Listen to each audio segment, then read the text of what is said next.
Hello guys, welcome to a new episode of Leupner's Lecture.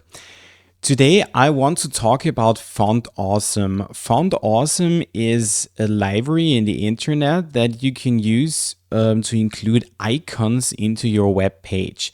And today I want to show you how to do this and what different possibilities you have. First of all, what we have to do is we have to go to fontawesome.com, click on Start for free and create an account there. You have to enter your email address, set a password, enter your name, and that's it. As soon as you log into your account and click on Your Kits on the top left corner, you see the overview of all the kits that you have, and one kit is already created for you. That's the free kit, so the free version that you can use here. You can add more kits here, but you have to pay for them, so they are not for free anymore. Today we want to go with the free kit, so just click it, go there, and then what you see is the script tag that we need to include in our HTML file. So we click on this copy JavaScript embedded code here, and then we head over to our web page, to our Visual Studio Code, first of all, to create the web page. I created a new index.html file.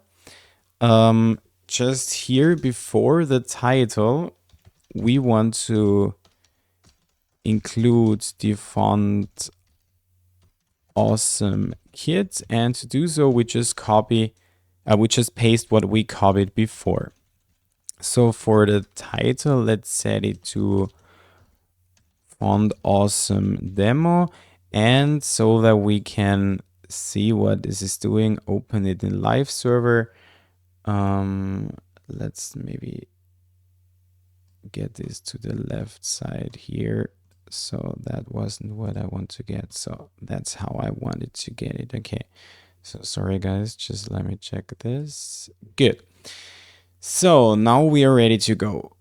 First of all, how do we insert an icon? And there are two different possibilities. If we head back to our Font Awesome page, we can click on icons on the top menu bar here, and we can search for any icons there, or we click on the filter for free, and then we see all the icons that we are allowed to use. And I want to use the delete icon, especially the delete left here. So let's click the delete left icon, and what we see is some code snippet that we can use. So just click it, then it's copied. Let's head back to our web page and just paste what we did, and there it is. There is our icon, and we can use it right now. Basically what we use is the I tag, and what I want to try right now is to use the span tag instead here, because this should also work.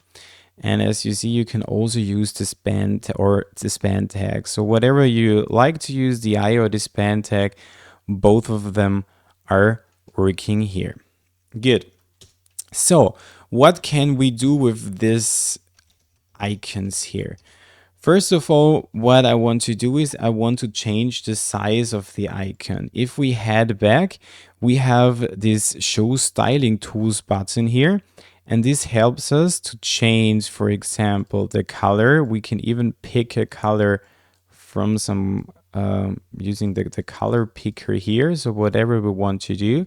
And we can change the size. So we can change the size to be very small, very large.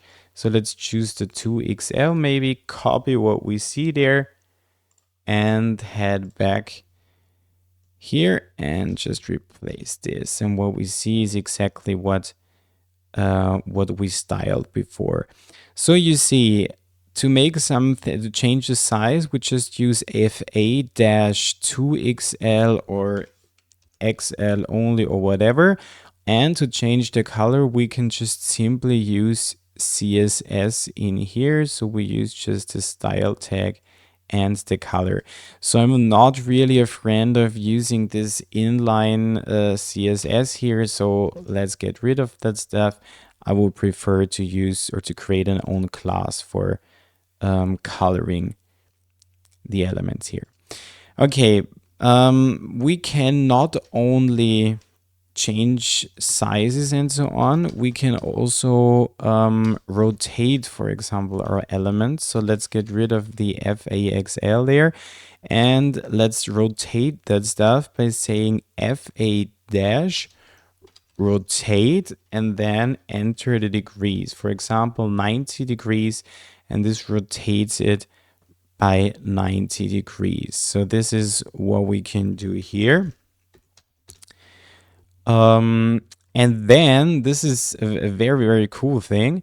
We can make the elements to do something. So not just to be there without any animations, we can animate them. If we want them to beat, we can say FA-beat, which gets it beating all the time. Isn't that cool? So we can just make this beat. You can change the speed of how this beats using, once again, some inline CSS here. But you can also do this in CSS as well. So both of them are possible. Or you can say you do not want it to beat, but you want to bounce it, then it's bouncing all the time. So that's really a really nice feature here. And all of these different things can be seen if you click on show animation options here. So we have beat fade, we have bounce, we have fade, we have the spin pulse, spin reverse, spin shake, or even something like the flip here. Okay, so you can try everything of this on there. Whenever trying all of these things, be very careful. At some point, something like this is a pro icon may appear up there. So this is not included in the free version. And if you want to use it, you have to buy the whole Font Awesome library. Okay, guys, so this is already everything about Font Awesome that I wanted to show you. I hope you get the idea of what this is and how to use it, and have fun using Font Awesome. If you like this video, just give it a like, and if you want to see more of my videos, just subscribe my channel. I hope to see you next time. Have a great day. See you. Bye.